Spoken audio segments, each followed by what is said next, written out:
introduce, I don't think, but welcome those of you for our quarterly water quality meeting. We'll just, Nick is in charge of, controlling the board here, so to speak. For those of you old enough, if you remember, this reminds me of the old, one of the old game shows, with the checker box there. And they used to call on people. So we'll go ahead and get started. So I sent the minutes out with the agenda last week. People had a chance to review. If I could have a motion or to approve. Motion. Carol, and I saw Randy I saw Randy's lips move. He muted. So so we'll do Randy. So all right, any discussion? If not, approve. Approved. Okay, thank you. Reports, we do have one report, but that's going to be the presentation, which I misspelled on the agenda, so we'll just keep going. I have no correspondence at this time as far as water quality committees and related. I think the big question, I don't know, Beth and Allison, if we've had a little discussion about if and when grants are going to be coming out, for water quality. I'm even thinking a basin program. But I haven't seen anything as far as that goes. But have you received any correspondence for guidance or anything? Or Dan, if you know, for what DEC water quality CFA type of thing? Allison and I were on a call with the DEC for a different project a couple days ago, and they didn't have any new information for us. Okay. So nobody said they're canceled, but there's no when they're going to come out kind of info. Right. Totally understandable. As best I can do. Yeah. So, all right. Well, I'm going to turn this over to Allison, presenting on the newly published Upper Hudson River Watershed Revitalization Plan. Allison, take it away. All right. I think I need to. Oh, I'll just share my screen. Okay. Yeah, I can. I think you need to make me that. Yeah, I got you right here. Okay. There we go. You should be good now. Okay. All right. So everyone see the PowerPoint? Yep. Okay. So the Upper Hudson River Watershed Revitalization Plan was finalized in March 2020, March of this year. It was a collaboration between the Upper Hudson River Watershed, our organization, the Lake Champlain Lake George Regional Planning Board. We are members of the coalition, the Town of Horicon, and the Department of State. This was funded by the Department of State LWRP grant to the Town of Horicon. So again, like I said, as a partnership, this was a 5-year-long process. The preparation of the plan was led by the Upper Hudson River Watershed Coalition, with members of an advisory committee and input from the public, municipal officials and employees, and other stakeholders. The plan overall assesses the present state of the watershed of the Hudson River from the headwaters of Mount Marcy to the Federal Dam at Troy. The project identified the plan identifies 190 projects totaling more than $300 million in water quality improvements throughout the watershed.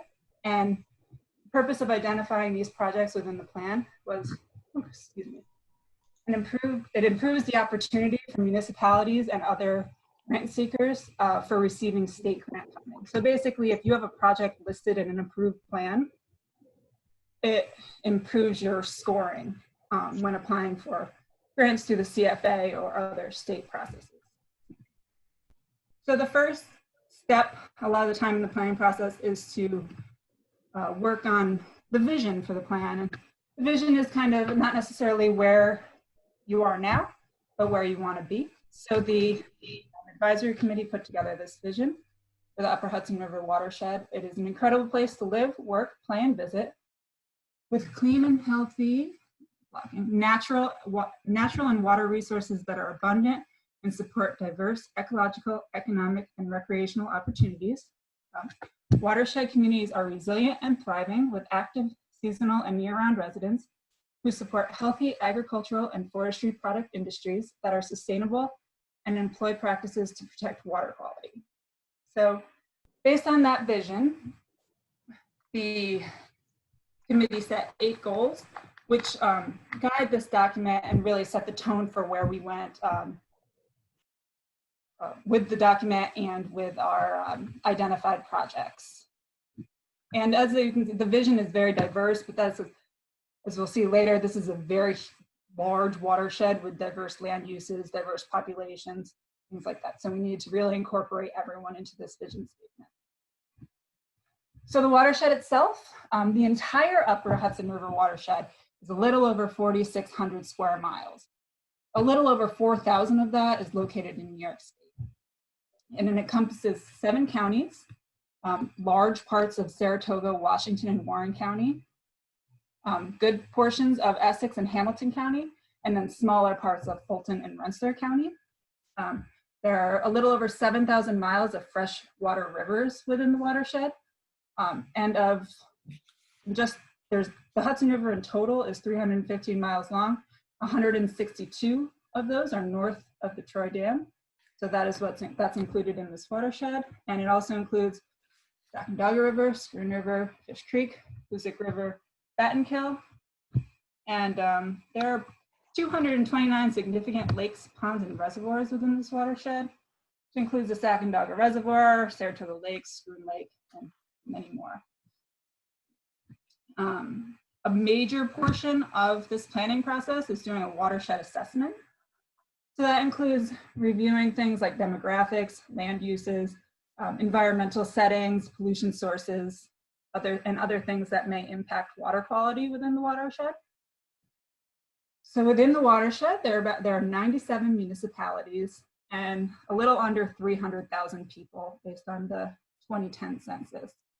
Most of the population, as you can see on the map here, are located in Saratoga County and Rensselaer County there. And let's see, with the population becoming a little more sparse as you move to the north. Land uses within the watershed are more than half are wild forested, conservation lands, and public parklands combined. Followed by 20% residential use, 14% vacant, and 8% agricultural use.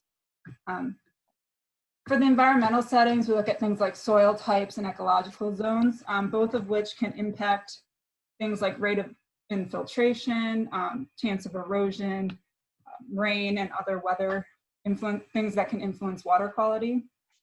We also looked at potential pollutant sources. These include point sources such as wastewater treatment plants, combined sewer overflows, residential on-site septic systems, as well as non-point sources, which is a little harder to pinpoint, but includes runoff from developed and agricultural lands, as well as road maintenance and construction. Another large part of this process was the regulatory and review and assessment. And this just looked at land use regulations that are on the books across all 97 municipalities. That could impact water quality. And we looked for trends and gaps within those regulations. So the first thing we looked at was zoning. And for the purpose of this review, we included any municipality that lies within the Adirondack Park as considered to have zoning because of the APA land use reviews. So 82% of our municipalities had zoning. Zoning does not by default protect water quality, but there are measures like stream buffers, steep slope regulations, maximum impervious coverage limitations that can be incorporated into zoning regulations that can contribute to water quality protection. Comprehensive plans are a way for communities to articulate their vision and priorities for the community. 78% of the municipalities within the watershed have comprehensive plans. 83% have subdivision regulations, and 71% have site plan review. These two things can kind of work in conjunction with each other to regulate, how big your lot size is, how development occurs, and impervious surfacing and things like that. Probably the most obvious regulation that can contribute to water quality protection are stormwater and erosion control regulations. So the purpose of these regulations are to mitigate increase in runoff that can result from the increase in impervious surfaces that is caused by an increase in development. We found that 39% of our communities have these types of regulations. Underneath that, we see MS4 communities. This is kind of an outlier in this assessment because a community cannot choose to be an MS4 community. It's based on population. However, MS4 communities by default have adopted stormwater and erosion control regulations as such. So they're also included in that 39%. Other communities included in that 39% are municipalities within the Lake George Park, in which the Lake George Park Commission is authorized to regulate stormwater. And then there are some other communities that incorporate the stormwater and erosion control into their site plan review. And the final regulation we looked at, or final ordinances we looked at, were the right to farm laws. And while agricultural uses are very important in the watershed, they're primarily located in the southern portion of the watershed, which also happens to be the most populated area in the watershed. So right to farm laws are important in this area where the growth and development and agricultural operations are intersecting, because this can lead to community priority conflicts.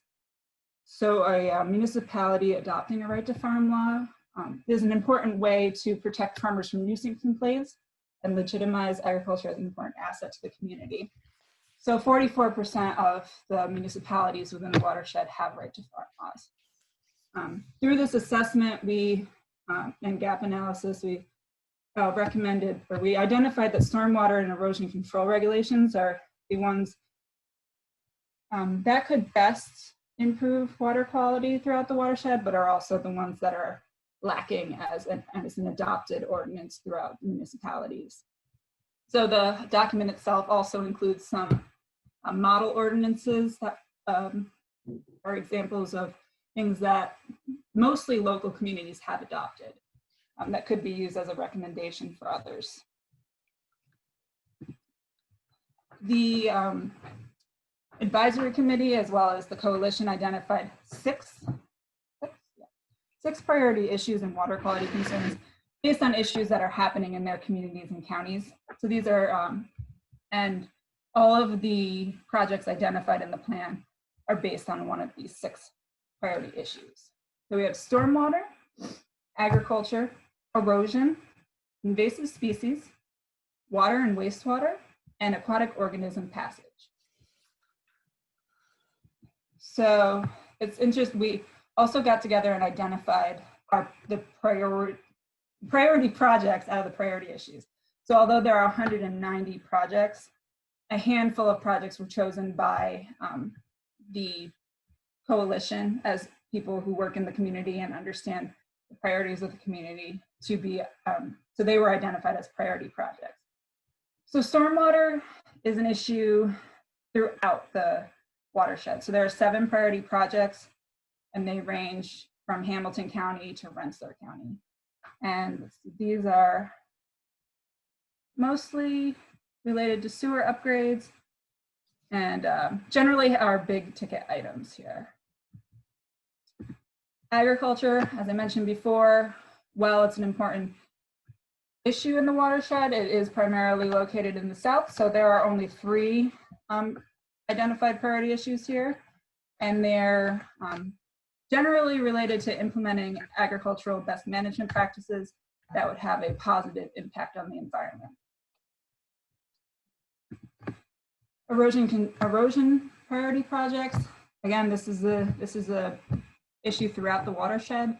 So there are 7 priority projects, pretty evenly spread out throughout the counties, and they range from riverbank to roadside erosion projects. Invasive species. This is a topic that comes up in every water quality meeting. We have projects here for 4 counties, and they are, they include terrestrial and aquatic invasive species monitoring and management. Our water and wastewater priority projects. This is something that is a priority for all municipalities that have a wastewater system. Everybody is working to upgrade it and seek funding for their wastewater upgrades. So again, these are big ticket items, and they are spread pretty evenly throughout the watershed. And aquatic organism passage. These are things, they include culvert replacements, dam repairs and replacements, as well as mitigating some natural obstructions that have occurred. These are, they are pretty spread out throughout the watershed and are generally some big ticket items that municipalities will generally seek funding for. So overall, this plan, like I said, identified 190 projects across these 6 priority issues with $300 million in water quality improvement projects.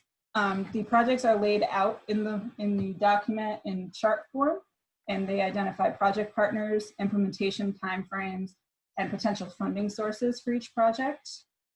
The intent is to assist municipalities, counties, and soil and water districts when applying for New York State grants.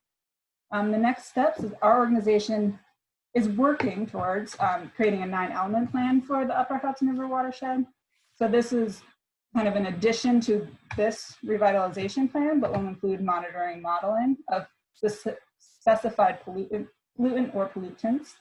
And having a completed 9-element plan will additionally help with applying for New York State grants, but also will aid in applying for federal grants in the future for these types of projects. So the finalized plan has been uploaded at this link on our website. Once things seem to open a little bit more and we can travel, they will be available to read at all soil and water districts throughout the watershed, as well as planning departments. And each supervisor within the 7 counties will be receiving a copy as well. And that's my contact information if anyone wants to talk offline. But is there any questions here?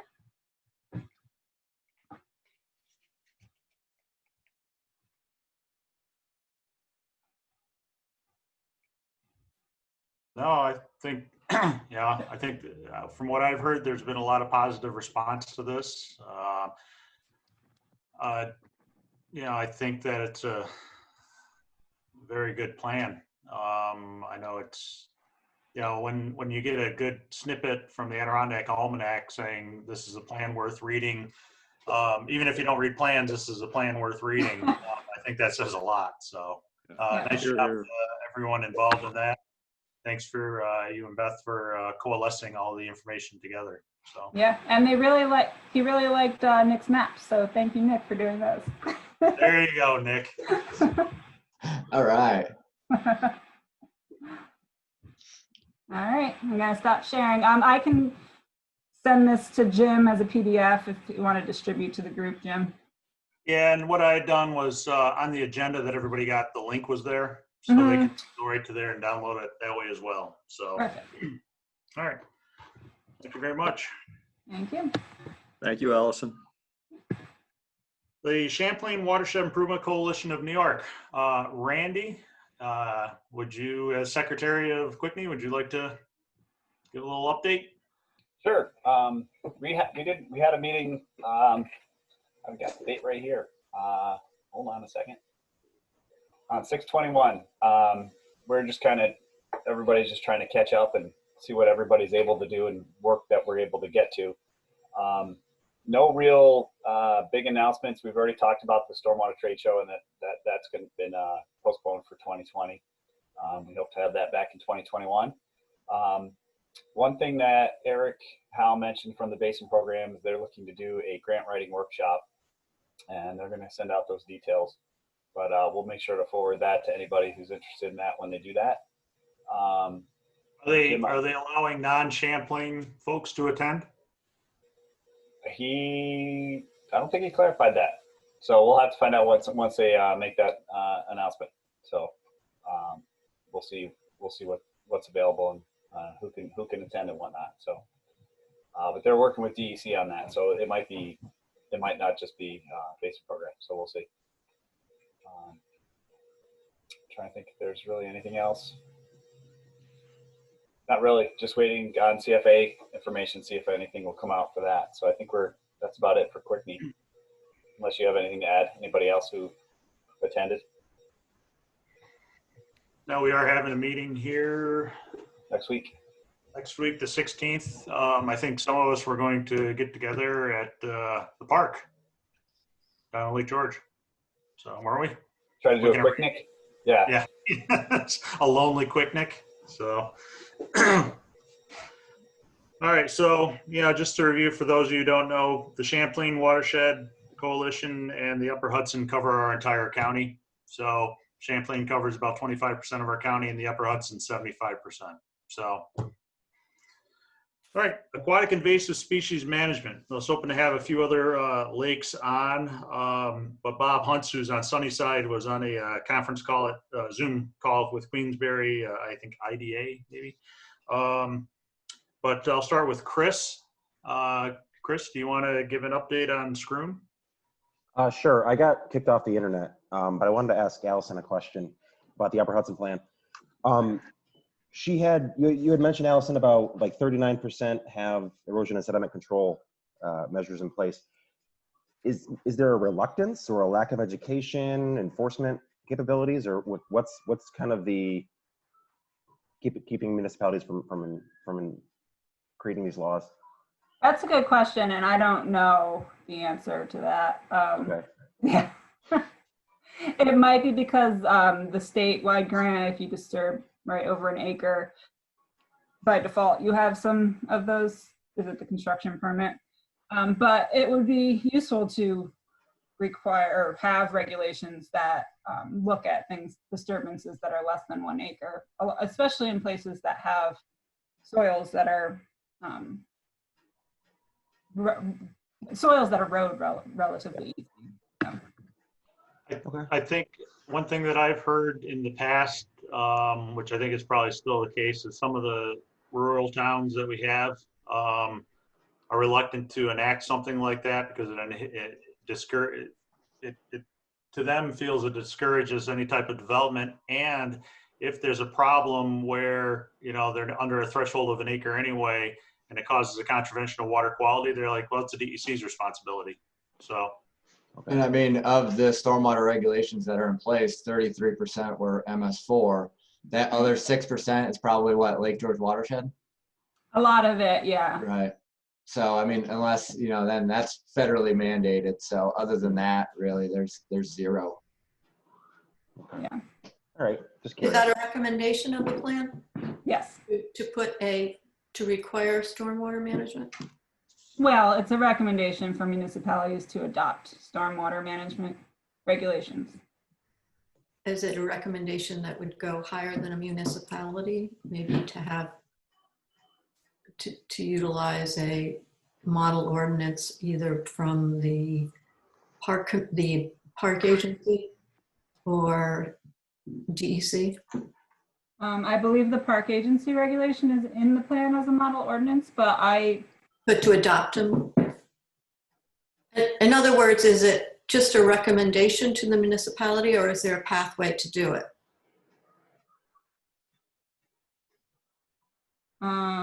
It's a recommendation to the municipality, and we gave them options in the plan, you'll see in the back in the addendum are options of really good regulations that span various topics, being one of them being stormwater, erosion, sediment control. But we're a home rule state, so the best we can do as planners is educate and relay to them why it's important, and then it's up to them as a municipality to adopt those types of regulations.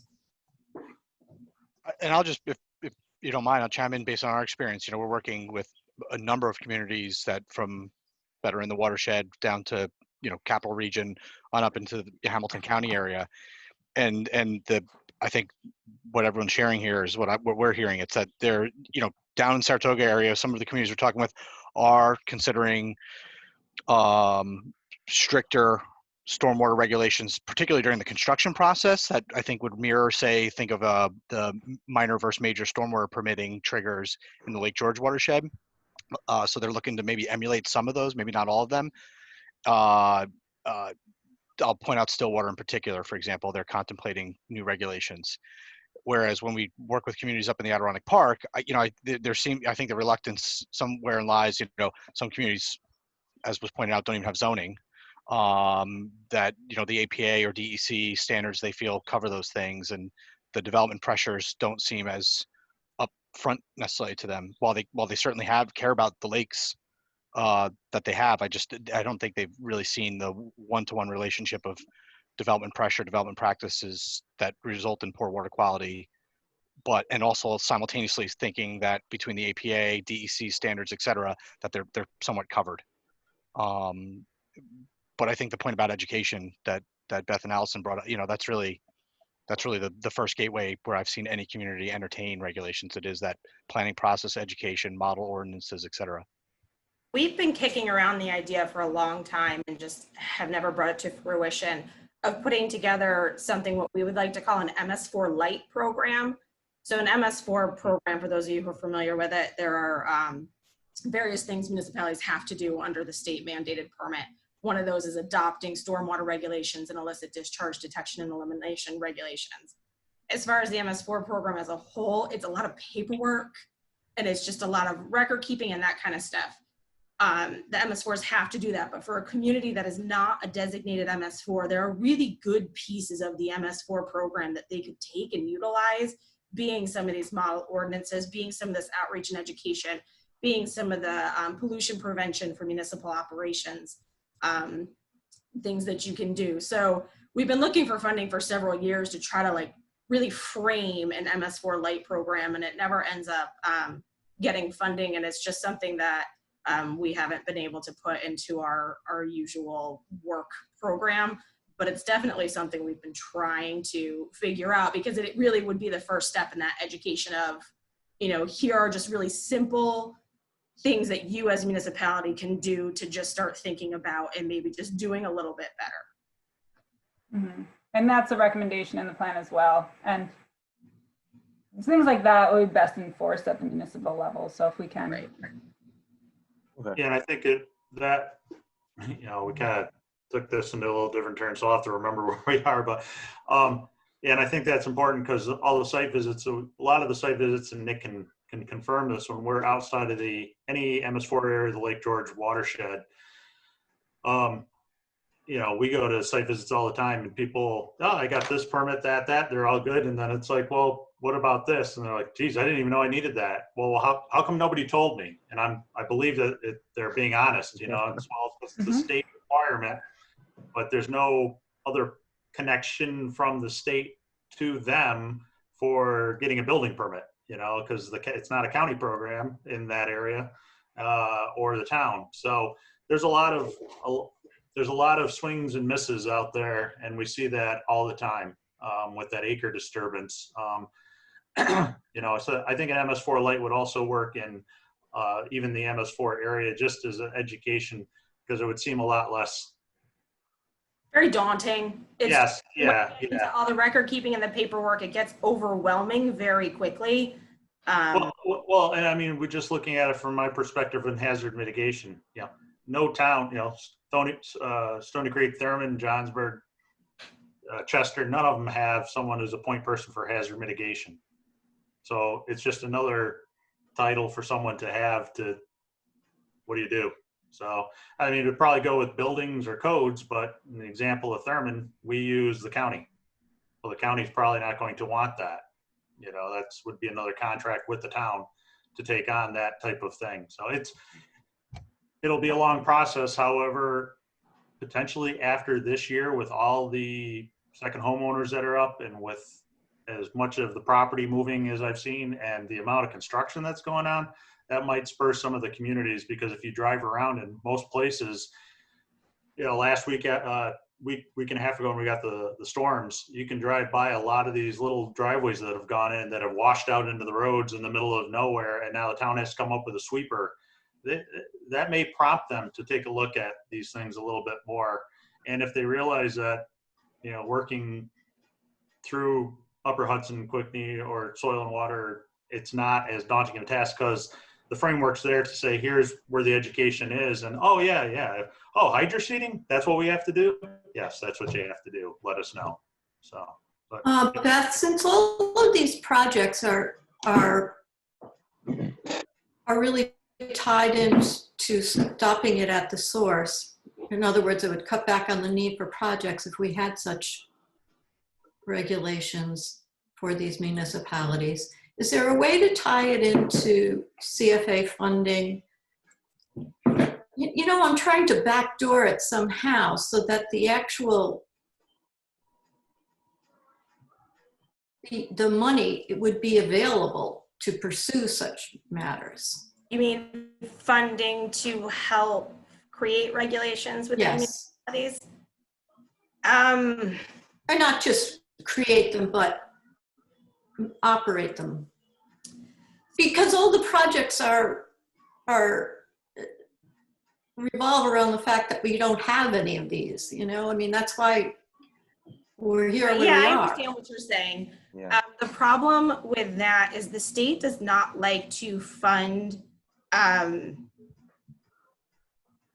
continuous staff, I guess, and continuous municipal operations. So in my mind, to get a regulation on the books, they'd have to hire a lawyer, which is a pretty, and pay for the legal fees, which is a pretty finite expense. But then if you're going to continue to enforce it, right, you're going to want to hire, we'll just say a code enforcement officer if you don't already have one, or make a full-time out of a part-time.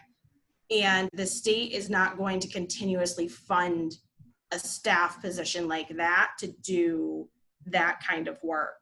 Have you tried? So the WQIPs are specifically for projects, like that is project money. LWRPs, any kind of Department of State, they actually want to consolidate governments.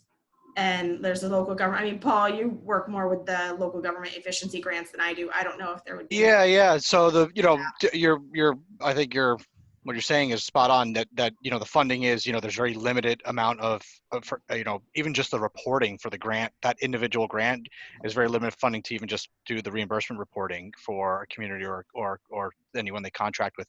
So there is often very little money for long-term administration.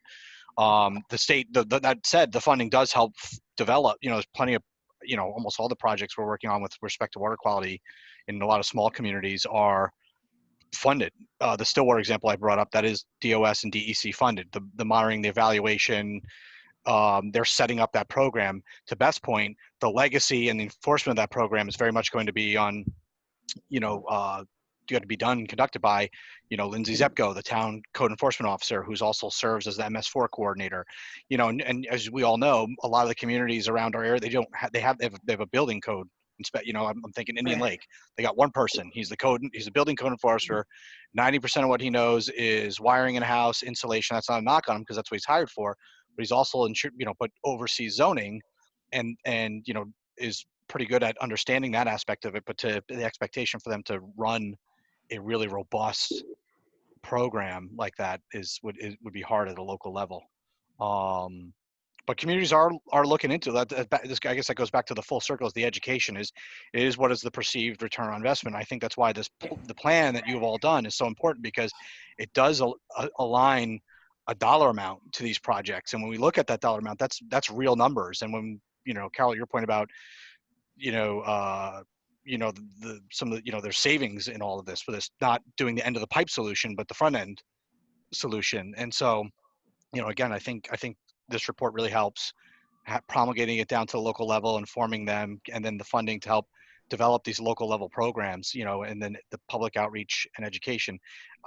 I do see in the last 15 years of doing this around here, a slow and steady sea change. Look at the people sitting around this room right now, right? Think of 15 years ago, how different the conversations were. I commend the plan. I think it's going to be very helpful. We're already looking to it as we talk to the communities we're working with firsthand. Thank you. So So sorry for asking such let's an slide open-ended back to question. Mr. Belden who started this. Chris, can you give us an update on how the One more screw- question. No. So Schroon Lake, Warren County is subcontracting on behalf of Chester, Schroon, and Horicon for milfoil and curly leaf pond leaf eradication. With Invasive Solutions dive company, who's been on the lake for a few years now. They started work at the end of June, the week of June 22nd, I think it was. From the report that the weekly report we got from Dan Cashin, it looked like most of the sites he visited were sporadic sites, but it looked like when he finished up the week, they were on a moderately dense site. So we're going to have Dan back in the water, I think, one or two more times this month, and then another time in August. So we'll have 4 weeks total of eradication. Gary, Rich, have you seen or heard anything going on up there, or any questions as far as that goes? Rich is unmuted first, so he gets to speak. I'll let Gary go first. Okay. All we've heard really are the dates, or that I've heard is the dates that Chris alluded to, that they would be on the lake. I didn't hear anything about the first harvest or what the results were. Yeah, and I can share that. We just got the report. I think it was late last week, so I can send that out to the steering committee and so on. And I think both Rich and Gary are part of that. And So anybody else that's interested, I can share that as well. yeah, and Chris, make sure you send that to Bob, because what he can do is, we have a log back for, I think, 4 or 5 years of harvest. Mm-hmm. So we can, it's a good Monitor. Yep. comparative analysis as far as that goes. So I believe Bob is copied on all those correspondence. yeah, just make sure, because Okay. he was working from home last week. He's in this week. So we're Yep. whenever anybody's out working at home, you're kind of catching up with field work this week. So just make sure if you want to see that. So Yeah, but Chris, do you have an idea of how many pounds they harvested the first time out, or not yet? I don't believe that was in the report. Okay. Oh, I do have that. 25, 15, 5, 12.5, 57.5. pounds, right? Pounds. Yep. Well, we are truly in maintenance mode. Yeah. Yeah, because I think if I recall, I think we determined about 3 years ago, if the end of year harvest was between 800 and 1,000 pounds, which is kind of what it had been, that was the maintenance, as compared to Brant Lake, which is tons. It's basically 6 to 1. So for Brant Lake. So it goes back to the bad news. The bad news is you're spending a lot of money per pound. The good news is you're spending a lot of money per pound because you don't have a lot. So that's which problem for the people out there, which problem would you rather have? Spending more to harvest less milfoil, or everywhere you look picking milfoil? So. Mhm. And I expect we'll see, more poundage as the season goes on. I think Dan was expecting it to be a little bit more grown up. He's been doing some work down in the Hudson Valley and so on. It was a warmer spring. He's expecting a little bit more plant growth, but it looks like around 100 pounds that were harvested in the first week. Okay. Thanks, Chris, Chris. I think I'm surprised that he started with the sporadic sites, because in the past he's started with the known denser mature beds. Mm-hmm. But might have been conditions, or I don't know what the plan is there. So Yeah, but I will. yeah, he obviously didn't get to the Marina Channel. I believe. Okay, I'll send that out to you guys after the meeting. Yeah. Great, thank you, Chris. So next up, Walter. Have you heard anything about Lake George and the harvesting? Yeah, we started about 4 weeks ago. We've got 3 crews on the lake currently, and they're harvesting quite a bit. They're starting at the south end. They're doing some harvesting near Dog Beach, and they're also working up in Bolton and Sawmill Bay. And then they're going to move north and hit Gull Bay and a few of the northern sites. But we're still seeing a lot of milfoil floating around in the lake. It seems to be growing early this year because we got the ice is off early, and there's a lot of sunlight getting to it. The water's warming up fast, so we're seeing a lot of it. But I know they're harvesting, multiple pounds of it. We're getting text reports daily. I just haven't compiled them into a spreadsheet yet. Okay. All right. Yeah, I know that I know Loon, John Nick has been up on that, and they were harvesting quite early. That was Aqualogic, and when they harvested, it wasn't really worth the harvesting at that point in time because of the plant growth or lack of plant growth. So I think they were coming back a week or two after that. But I've not heard anything else from Loon or Glen Lake if they're harvesting that. And as I said, Sunnyside, I don't even know if they're harvesting. I think they get Aqualogic in for about a week and that's it, or a couple days. So, but we'll, that's what this is for, is to kind of communicate that. So Yeah, and Jim, we're also, Sarah and Amanda in our office have been working on, well, Sarah could speak more to it. She's on the call. About the milfoil mapper. We've been working closely with the Park Commission, LGA, and the fund to get that off. I think the crews are currently using that, right, Sarah? You're muted. I believe they're going to start using them this week. So Joe from the Park Commission, I think, was doing a little testing just to make sure it was going to work, which I think it will. So we created a 1/4 acre grid of all of the traditional harvesting sites and an app that the harvesters can use.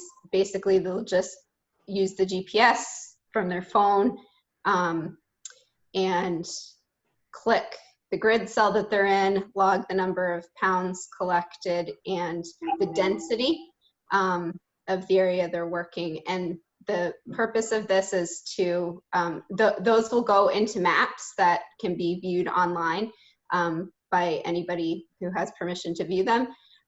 So those will be daily reports, and then this will also allow us to compare harvests from year to year and to see where we're making progress, to create some heat maps to see where there are, trouble areas and where progress is being made year to year. So we're hopeful that we can also start inputting some historic records, which are just now in reports, so that we'll be able to view progress, from the past 20 years, I guess. And I think if this all works well this year, that we'd be happy to help get other lakes up and running with this as well. Okay.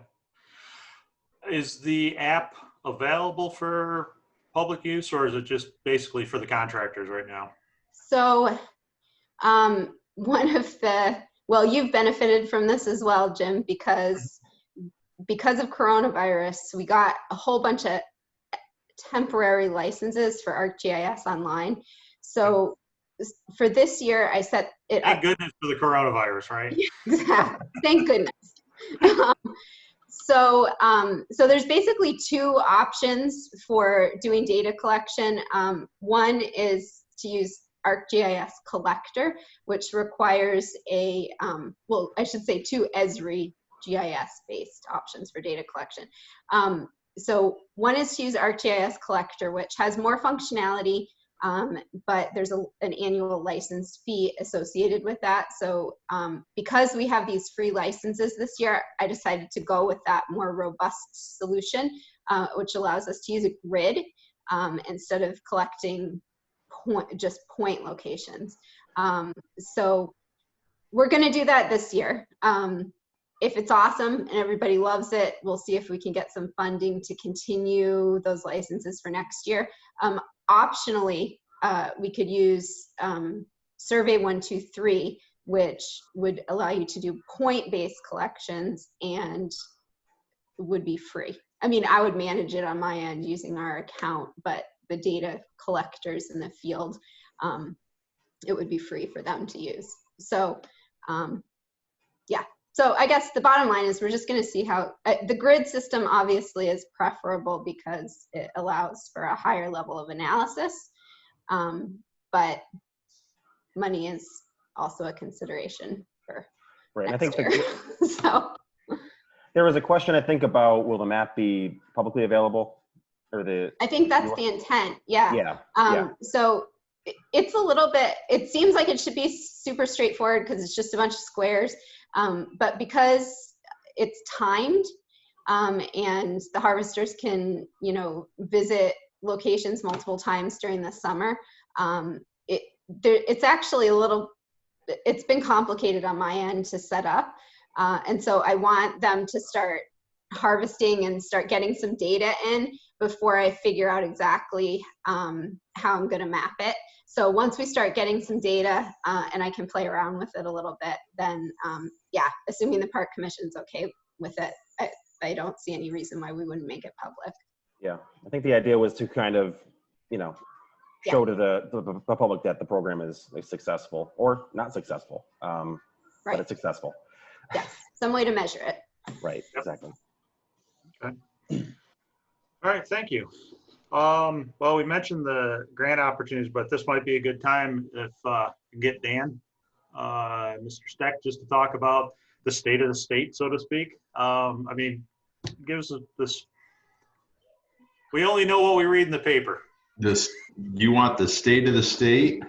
Well, I mean, you know, what's your outlook, I think, for the next couple of years as far as environmental projects go? Well, to quote our governor, and he said this on multiple occasions in his daily press conferences, the state is broke. Yep. All right. So so much is going to hinge on what comes out of Washington. There's a $500 billion package that's being worked on right now. You know, beyond that, you know, what New York will see and or won't see, it remains to be seen. And that's geared towards making sure that I think the intent is that local governments are going to get their help there, and that includes schools. The schools and local governments were all told months ago that they could be looking at a mid-year 20 or more % cut in their state aid. So, I mean, it's a $13 billion hole. Now, with that said, there's a lot of champions down in Albany, you know, that are pushing for status quo on spending. I'm not sure that that's fiscally responsible, but there's a lot of people that don't want to pull back on spending. But the governor he literally said the state is broke.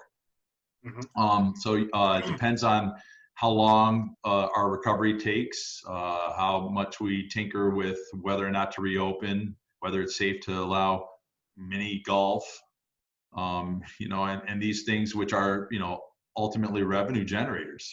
You know, in order to spend money, the state has to take in money, and if it's not going to come from our economy, it's got to come from someplace else. And so the only other game in town would be what the feds do. So we should have a better idea by the end of July, I think, as to what that's going to look like. And if it, you know, if it pans out that, you know, there's enough money there to make sure that the big cuts aren't required, then I can see a lot of these projects, you know, continue to move forward. I mean, I think they're valued and they want to be done. It's just you can't get blood from a stone.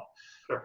If the federal government falls short on what we need to do, or if our economy continues to linger on the vine, then there won't be money there, and they'll be looking to defund something. That debate, you know, could get ugly. But bottom line is, I think we'll know more in 3 or 4 weeks. Okay. How about you know, we just received I think it was a 12 slide PDF of the Restore Mother Nature Bond Act via email yesterday, and we looked at it. You should be proud, because there's a 10-year-old picture of Dean and I when we actually were thin, working on a stormwater project. I kind of laughed, but you know, what's your thoughts on the proposed bond act? Because obviously that would generate a lot of project dollars up this way. Or And potentially. that'll go to the voter. That's going to be voted on in November. Yep. And, how the voters feel about it in November might be very different from how they felt about it back in February. Yeah. But it is on the ballot. And that's just it. I mean, I think people tend to vote their wallets. And, there's always the eternal debate in New York, whether or not we're too highly taxed or not. If it's still a financial disaster and the people are feeling it at the kitchen table, then I think that's going to hurt the Bond Act. So, I mean, I'm content that it's in front of the voters. I think that's fair. But I also know a little bit about how, the behavior of voters, and it's going to depend on where we are economically. If we're still double-digit unemployment rates and the PPP is winding down, and the $600 a week kicker from the feds is wrapping up, and people are starting to get nervous about their checkbooks, it might not fare too well.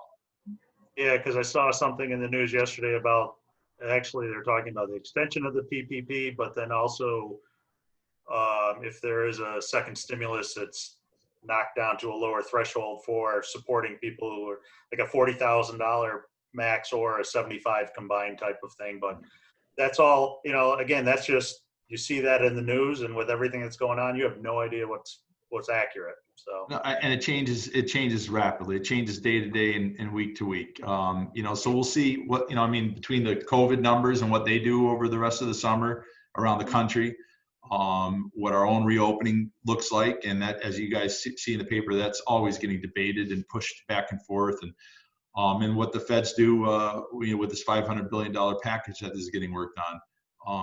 I think those three things will dictate what budgets look like for municipalities, for schools, and then obviously for all our NGO partners like you all. And then on top of that, what's going to happen with the Bond Act. Again, I think that's going to be driven by, how people feeling about the economy in November. all right. Okay. Thank you. And if I leave in a few minutes, I have a 10 o'clock, another 10 o'clock conference call to drop off on. But I want to thank everybody for your efforts and let me listen in today. And, I hope everyone had a good 4th. And if you want, if you're still interested in doing any scout programs, we're still doing stuff. And actually, we may be doing a forestry program. We talked to Janelle Jones, or I did, on something, and she mentioned her husband was a troop leader. I said, well, we can meet at Crandall Park and do a bunch of forestry stuff, because we have that, and do a walk around type of thing. So, I was going to get into, we are doing a couple stream cleanups for the MS4 program in probably August. And so there's always the opportunity. Well, let's talk offline. Yeah. Thanks for thinking of me, Jim. Yeah, no problem. So, all right. So I do notice that I missed the Westbrook Conservation Initiative. I guess I can speak on it real quick, and then Randy, if he wants to jump in. We did some repairs to the Westbrook Conservation Initiative, or restoration work. It's a stormwater system that has been functioning, I'd say, very well for how it was designed and what was planned for. Phosphorus removal, nitrogen uptake has been doing very well, but it's an aging system already. And so when you have a lot of vegetation that dies back, it fills voids that are water supposed to infiltrate through. So the village and I met down, was the last Wednesday, I think it was, when we had the monsoon come through the village of Lake George. It was pretty impressive. The water level went up in 20 minutes about 0.8 of a foot in that stormwater system. But we adjusted some weir elevations, and might have to go back and check it. But through Jim Sutherland's assessments, and I know that it's doing, it's probably functioning at a rate as high as it's going to. Randy did some drone video, and then noticed something that he sent me yesterday that, just confirms what we've kind of been emailing around, that people are slobs. We found human fecal matter next to one of the ponds, and toilet paper, and garbage, and a tent not too far from there. And yesterday he sent me an image of someone had a little campfire and used one of the pole supports that we have our osprey nest for as the wood. So I don't know. So, but otherwise, if left alone, the system works fine. So we're just making the adjustments as necessary. And if anybody in September wants to go out and do some work outside on that, we are going to be cutting a fairly large section of cattails that have grown up before the fall hits. So we can take the cattails and get the composted. So we're removing the phosphorus, nitrogen, and any other materials that have been taken up by the plants to get it out of the system. So the county is going to be doing most of the cutting with the heavy duty blade cutters. And then it'll be basically people needing to throw it on tarps, haul it over to the trucks and toss it in the trucks. So, but I'll let Randy jump in if he has anything to add. Yeah, I would just say the more hands, the merrier. Because you basically just, once it's all cut, we just pick it up by hand and bring it over to throw it up on the truck. So more people that want to get outside and get out of the office or out of their houses, hopefully it's out of the offices at that time, the better. But I did want to pass along, I did run into a gentleman this morning who was there, and he just made the comment that he loves walking through the park. See something new every day. He and his dog are there. He said everybody knows his dog. Hopefully he's picking up after his dog. I did not ask him about that, but he did mention that his wife bought him a bird book, and he's actually, sort of looking at it when he gets back. He's not a bird guy, quote unquote, but he says it's really neat just to walk around like that. So he appreciates what we did and all the work that goes into it. And he did actually notice the maintenance that took place last week. So he had asked about that as well. So it's not just for us and the water quality, people are actually enjoying it. So I just wanted to pass that along. It's for the children, Randy. It's for the children. It's all about the kids. We are the world, Jim. We are the world. So, all righty. Training opportunities. Our office has a couple that we sent out. The 4-hour erosion sediment control training. We're not meeting in large groups for that. We are doing Zoom trainings. We can have 12. I think actually we could have 16, but we're kind of limiting it to 12. Nick did one last week and it worked very well with a couple people. That's an accreditation class. That one is a charge. We charge for that because that's one of our earned income programs. And then I just sent out to some folks. I'm looking at, I know Chris, Beth, Allison, Randy would have received it. Paul, I don't think you did, but Sean did. It has to do with a New York State erosion sediment control certificate program. It's a certified professional in erosion and sediment control equivalent, New York equivalent. So if you took the exam and passed it, you could do erosion sediment control plans as per DEC approval and be the qualified inspector for erosion sediment control. Just like Nick and I are. Dean is whatever the New York acronym is for that, but Dean certified that way. So that's a 2-day training down in Saratoga. I'm one of the instructors. Dustin Lewis is an instructor. And then the executive director from Monroe County Soil and Water is coming out to instruct on that, as is the educator and stormwater person for the Chemung County Stormwater Coalition. So the 4 of us are the main instructors on that. There should be a good training, and then there will be an exam a month after, or a month and a half afterwards, basically because even though you take the class is good for a lot of things. We go through the Blue Book, Stormwater Design Manual, but in order to become accredited, you actually have to take an exam. And I will say is probably a 70, maybe 65% passing rate. It's not a hard exam, but you have to know where the information is, and you have to remember a lot of stuff. So, but it's a good training. So I don't know if there's anything else that anybody has for trainings that are out there, but I try to send stuff out as frequently as possible.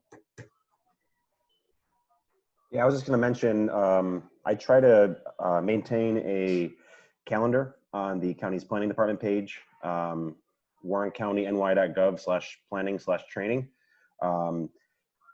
If you're interested, I mean, I have a lot of planning-esque type of training opportunities on there, but I've thrown Jim's erosion and sediment control thing on there as well.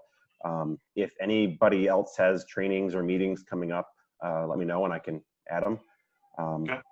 I've got a planning group meeting with later this month. We're going to be talking about community solar and kind of the intersectionality between the regulatory side and in the industry side of solar permitting and so on. So that's going to be held on July 30th. If you're interested, check out the calendar on the page or let me know and I can send you the link to join that. Okay. Anything else?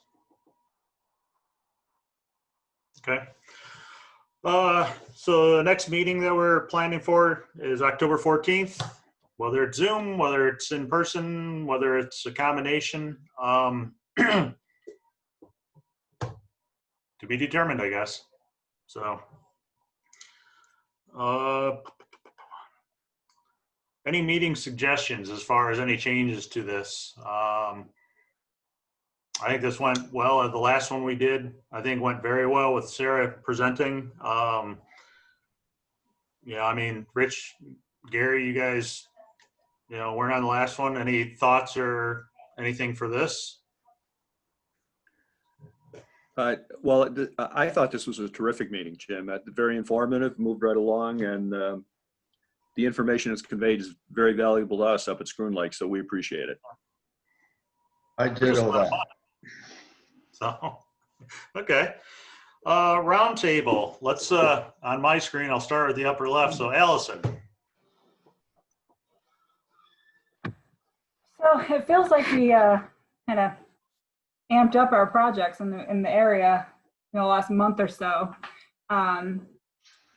See, we continue to work on the drinking water source protection plan for the 6 community water sources in Lake George, on Lake George. So it ranges from Lake George Village to Ticonderoga. There's some homeowners associations in there.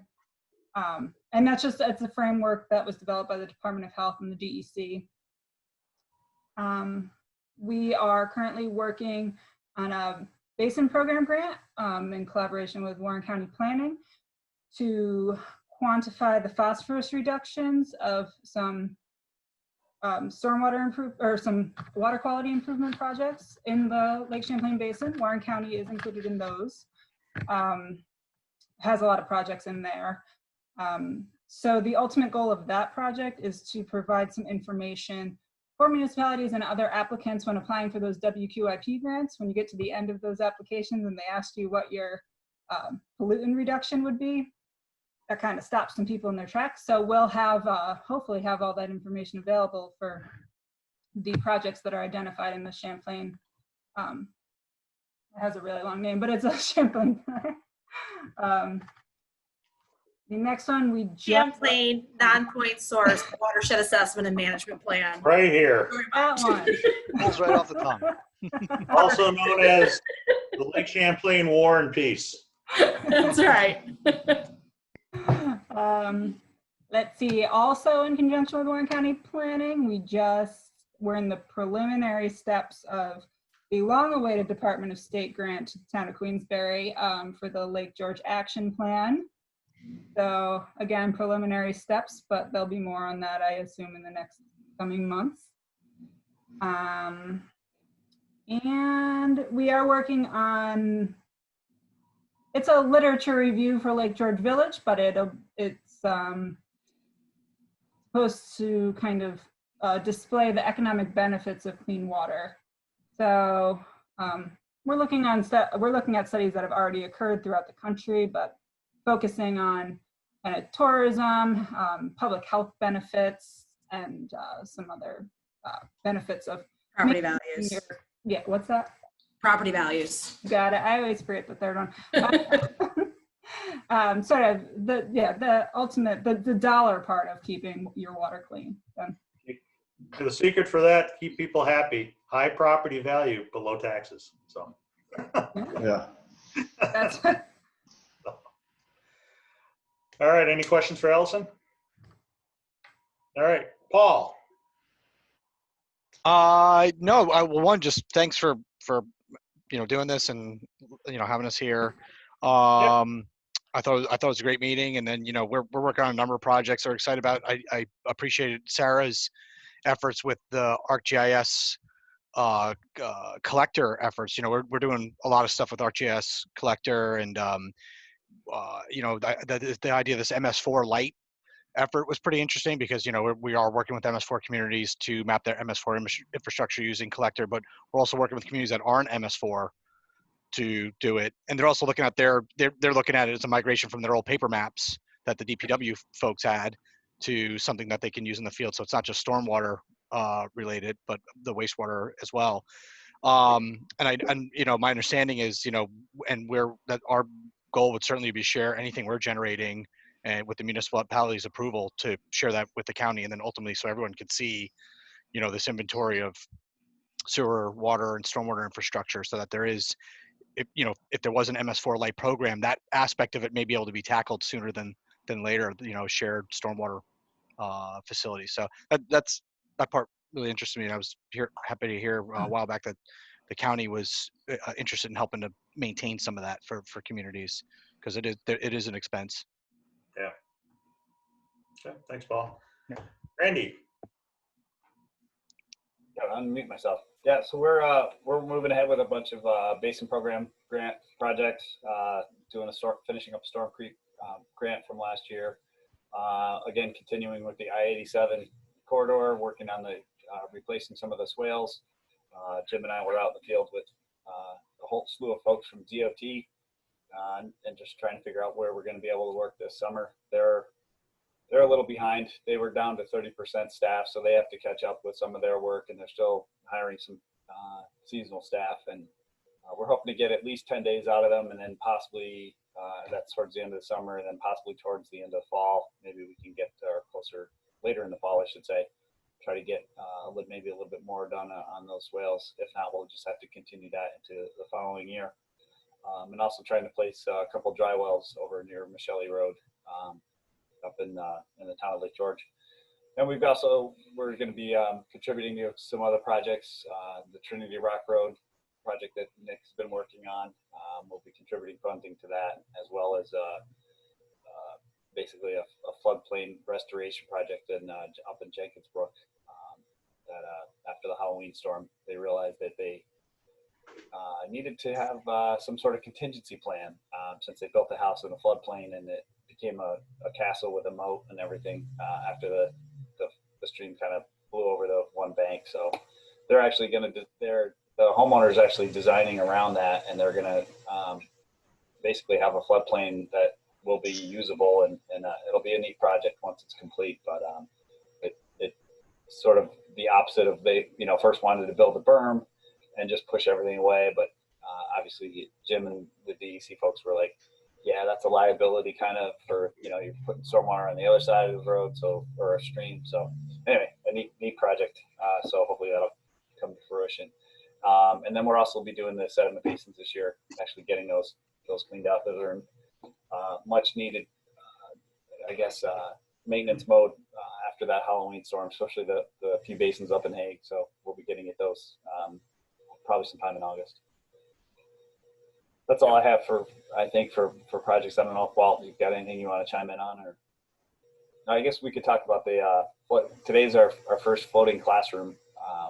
Congratulations. Public floating classroom. I think we have 4 people signed up. So Kristen just got her face shield the other day. Instead of trying to talk through a mask or anything, she has a face shield. So hopefully we'll be able to get that working, and everything will go well and the rain holds off. And you have a new staff member, right?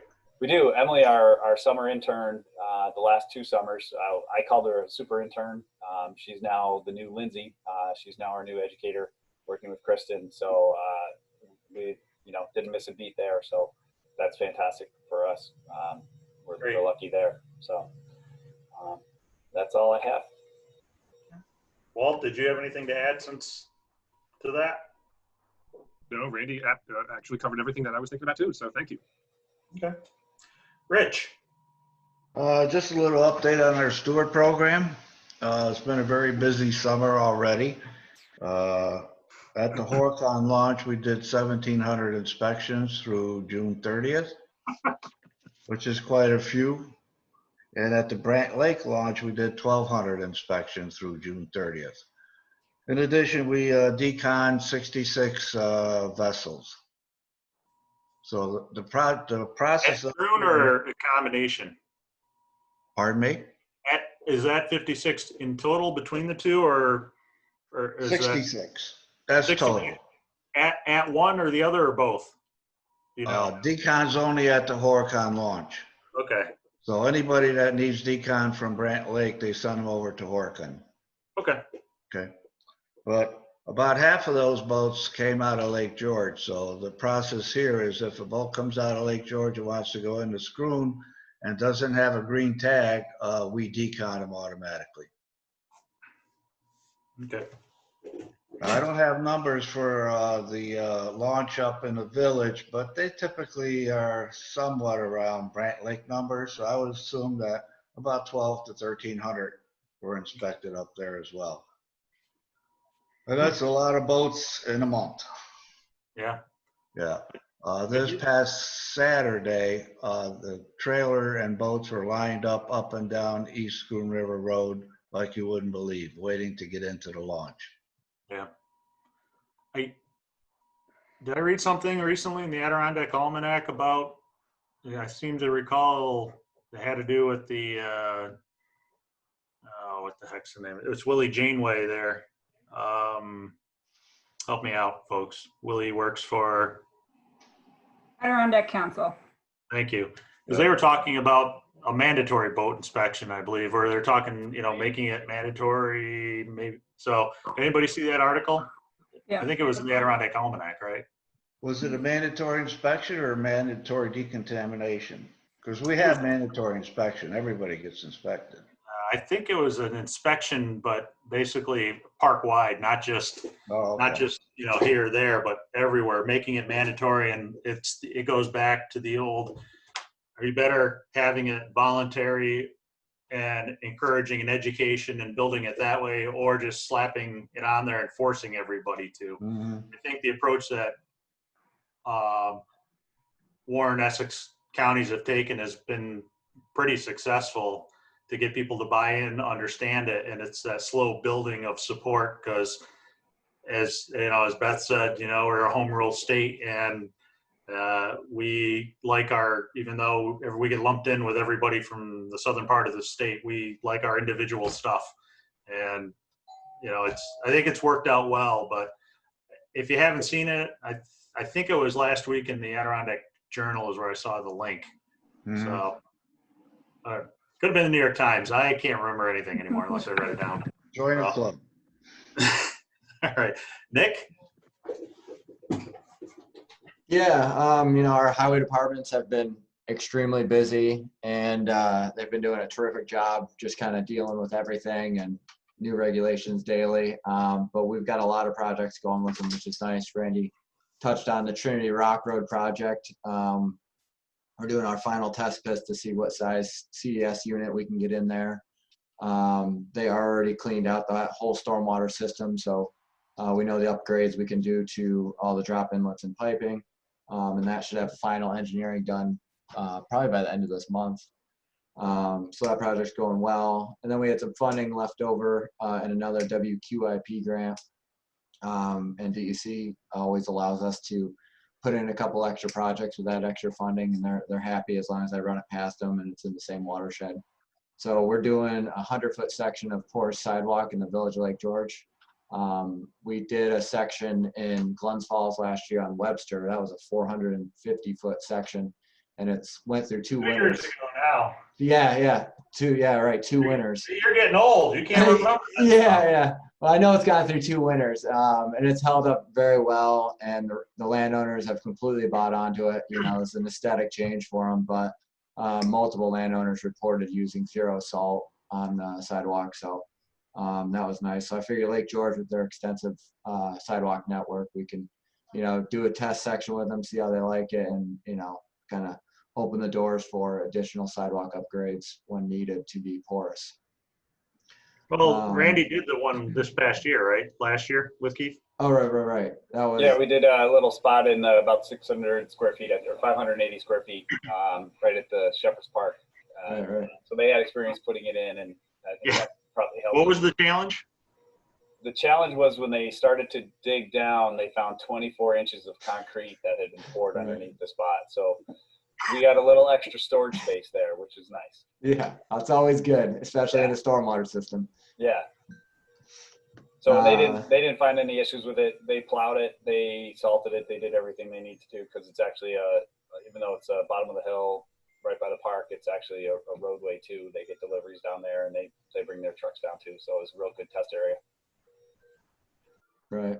Yeah, I mean, the product seems to be holding up very well in the few locations we have it.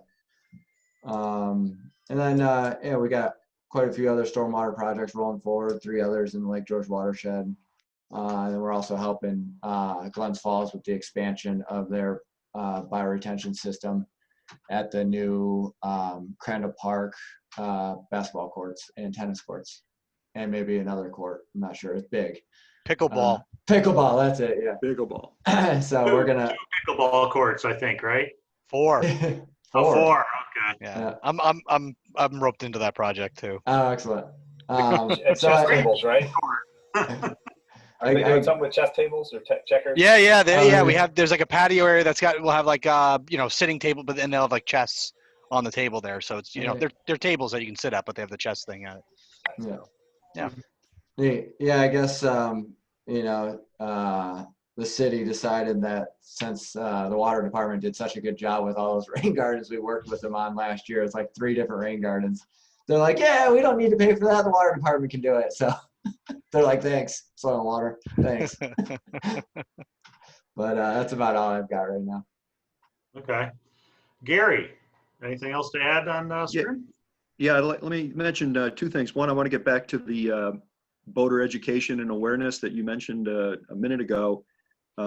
Just to bear out what you were saying, the AWI stats show for the Horicon launch that in 2019, 93% of voters showed awareness of invasive species and their role in preventing the spread of invasive species, and that was only 62% 3 years ago. So, and that's something like 10,000 visitors, I think they greeted last year. So, I think that's significant. And second, I think you're aware, Jim, but others might not be, that Rich Narat, my colleague from the East Shore Schroon Lake Association, is stepping down from leadership of the steering committee. So I wanted to thank him for the yeoman's work that he's done for a number of years with that.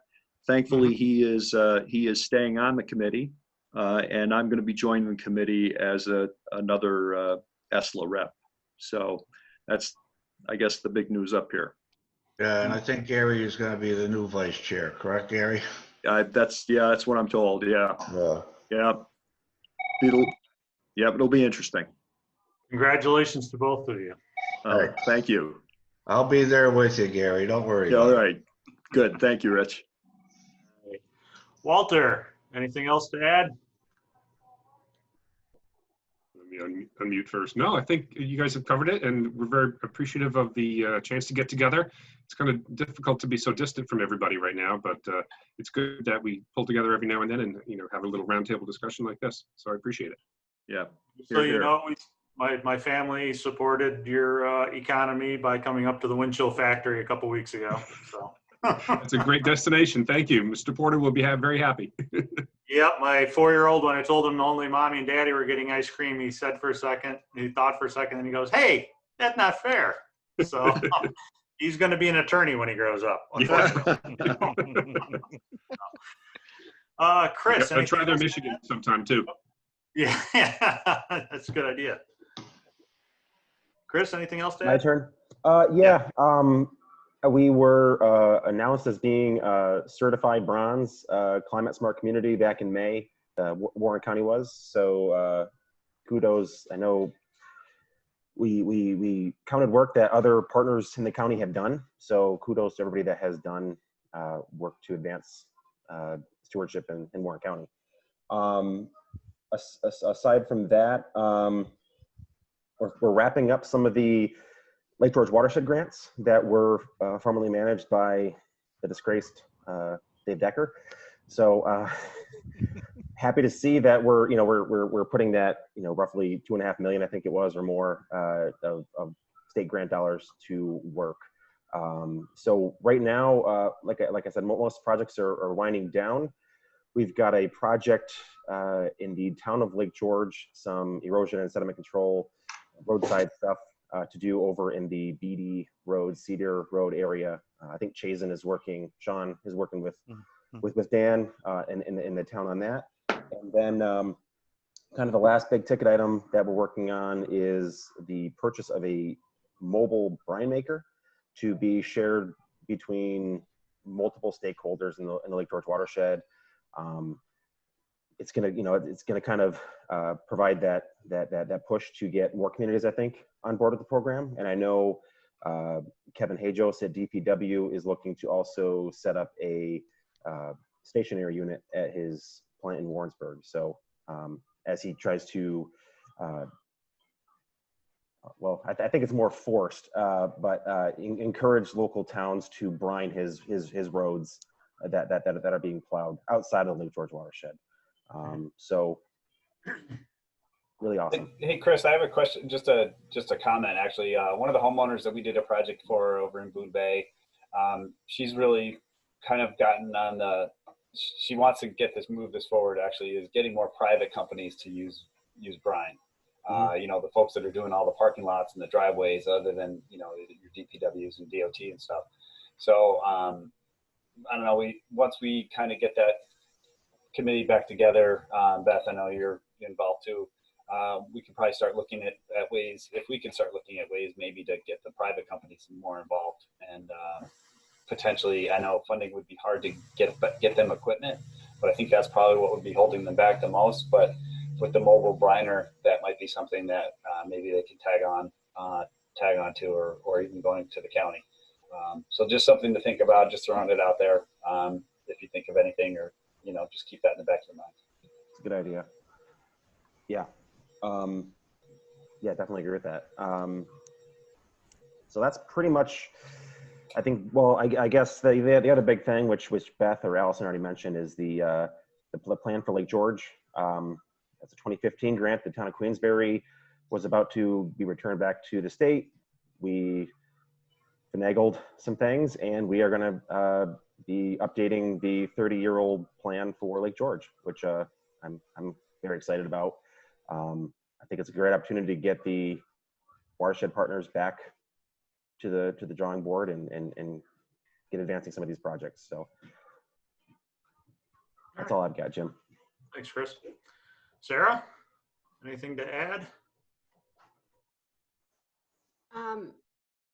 Working with Allison and your help too on the phosphorus reduction project, but I thought I would just follow up on Paul talking about the sewer and water infrastructure data. So we, over the winter, Amanda in our office and I worked on consolidating all of the sewer and water infrastructure data. So we got all of the paper maps from the town, as well as any digital data that we have collected over the years, data from the town of Queensbury and the city of Glens Falls. And we got it all into one countywide consolidated database. And we purchased 2 Trimble GPS boosters that come with a correction service and have about a sub-meter accuracy, about 50 centimeter accuracy. So the intent was that we were gonna have one of those or both available to the towns to check out, create an ArcGIS collector app, and then the towns can go out and update all of their infrastructure, because we just, did it off the old engineering drawings, and we know that what's in the field is not necessarily what's on those engineering drawings. So the plan had been to provide some training for the towns and get them out and start verifying and updating their data this summer, but that all kind of fell by the wayside because of coronavirus, but we are, that is definitely on our list of things to move forward with, and we do have at least that draft database available. And I've talked multiple times with Ethan, because Chazen's working on putting together all the infrastructure for Lake George. So the plan is that eventually the Lake George data will also get folded into this countywide geodatabase and app. So that data will be available for anyone who needs it for anything. Yeah, and the neat thing with what makes it it's been helpful for us is that we've done this for a couple of communities, and the state of New York with like OGS is not just the data, it's the underlying attribute table for the collection itself, and really speaking firsthand to the DPW folks about what is the information they're cataloging, what's most important, and then make it as simple as possible with as little opportunity to add and edit data themselves. So it's drop down list with all the inventory of fire hydrant typology and valve typology. And so, our hope is that we give that goes all to you, and communities that do the training could benefit from all that previous work and have this underlying attribute table to go catalog their infrastructure. Okay, is that everything, Sarah, or? Yep, that's it. Okay, thank you. Beth? I just wanted to add that the Upper Hudson River Watershed Coalition was the recipient of the Hudson River Watershed Alliance's 2020 Wavemaker Award for Watershed Coalitions. So we were really excited to get that. There's like a 4-minute acceptance video. Usually the Alliance has a Toast to the Tribs night, but they did it all virtually. So on our Facebook page is like a 4-minute video of, just outlining the work that the coalition has done. And then I accepted the award on behalf of the coalition virtually. So it's just a really nice video and a nice description of the work that we did and have done since, I think, 2013 when we put the coalition together. Did they send you a box of wine or anything? No. I have enough of that. And not so much water quality related, but I just wanted to note that we just received $400,000 from the Economic Development Administration for COVID-19 recovery efforts in our 5-county region, and we're anticipating additional funding for revolving loan fund. So more info on what we're going to do with all of that once we figure it out.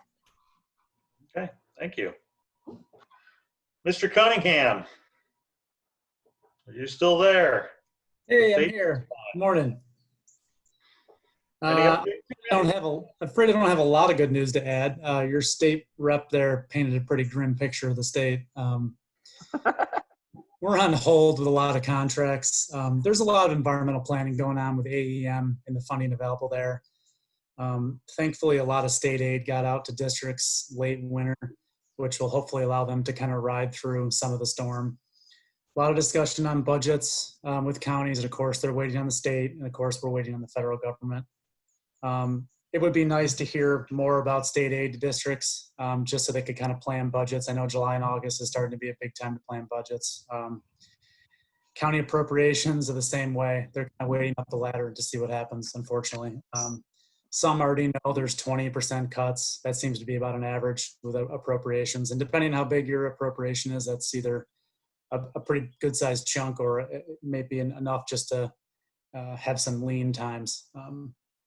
Other than that, grant programs still continue to kind of roll out. We're hoping to get confirmation on some of those. Maybe they'll just be late arrivals, but the fact that the state is broke is pretty, it's kind of grim. So there'll probably be a hold on a lot of things until we know more. But people seem busy. A lot of projects going on around the North Country, all the counties that I cover, which is nice to see.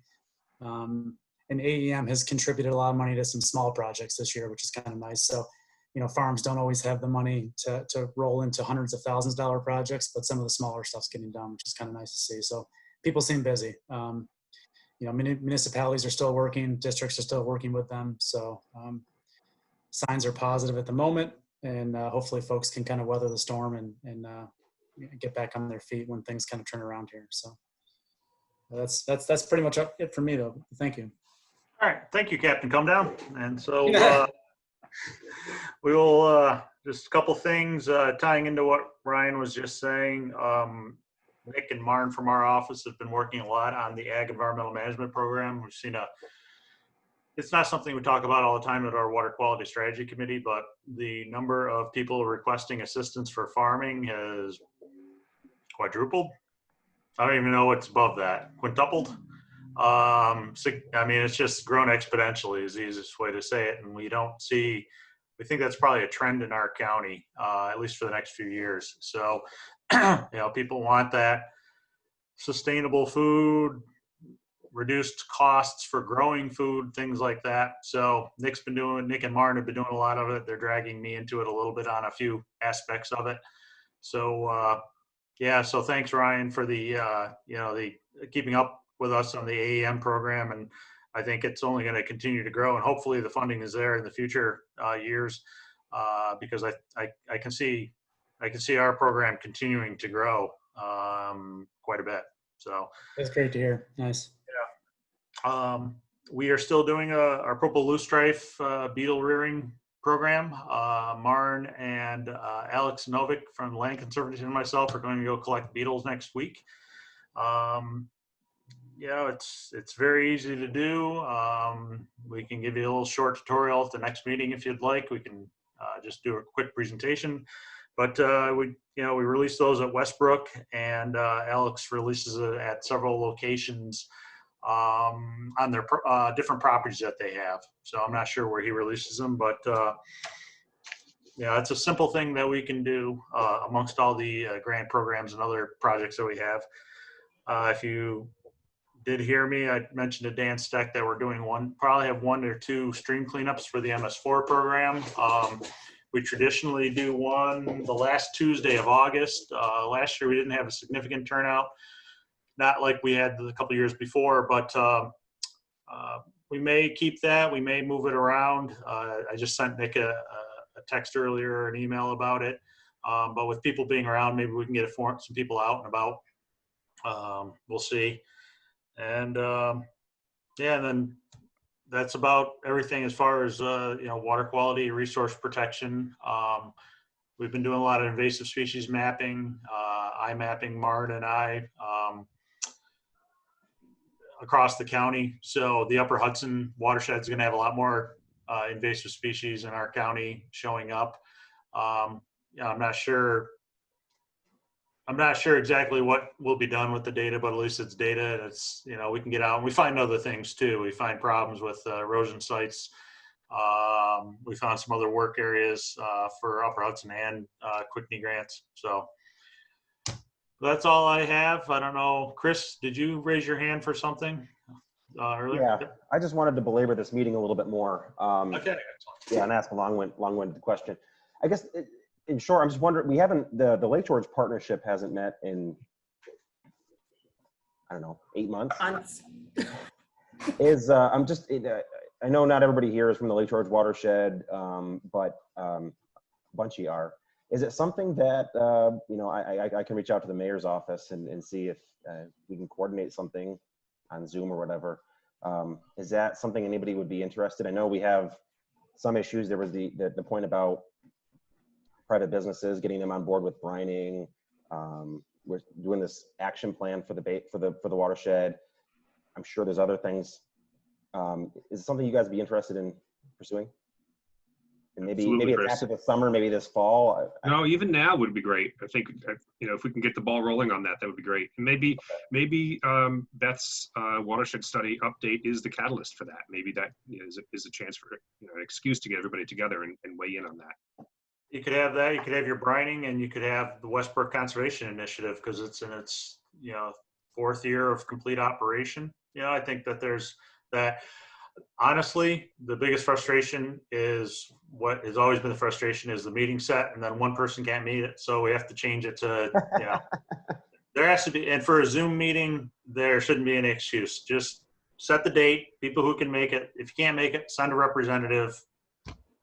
Stick with it, because you're going to lose people, and that's happened.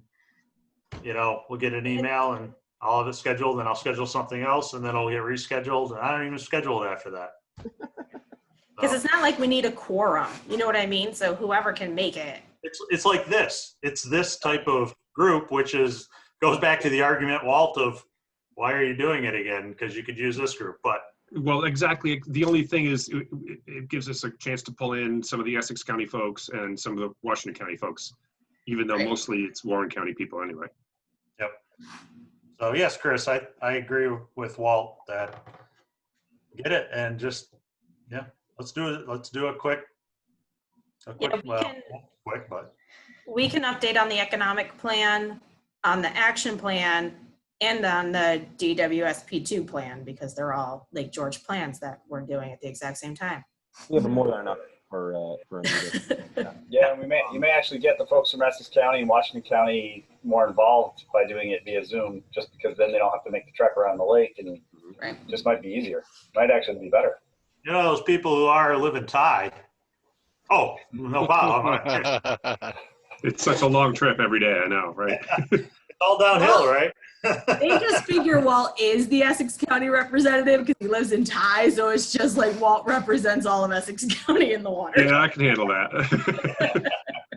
I'm just really craving some meetings, and as a planner, I know. We know you. You're just mad you're stuck at home. Yeah, you haven't got enough doodle polling in. Just talk to me, people. Okay. Well, you need someone to talk to over the age of 4? Is that what you're Well, I have a 7-year-old, but over the age of 7. But he's regressed this summer, so. But okay, I'll reach out to John and the mayor and see that we can't put something together, and then also impress upon them that set the date, stick to it, regardless of who can show up. We'll record the meeting. They can watch it later if they need to. And I can, so I'll get the ball moving on that then. So did I belabor the meeting enough? Yeah, that's okay. It gave me a chance to, one last thing, those of you who were on the meeting last time, if you recall, Carol Collins mentioned something about red pines declining. I sent her some information today because there is an insect which about 12 years ago was found in the western part of the Adirondacks. It's called a Syrinx wood wasp.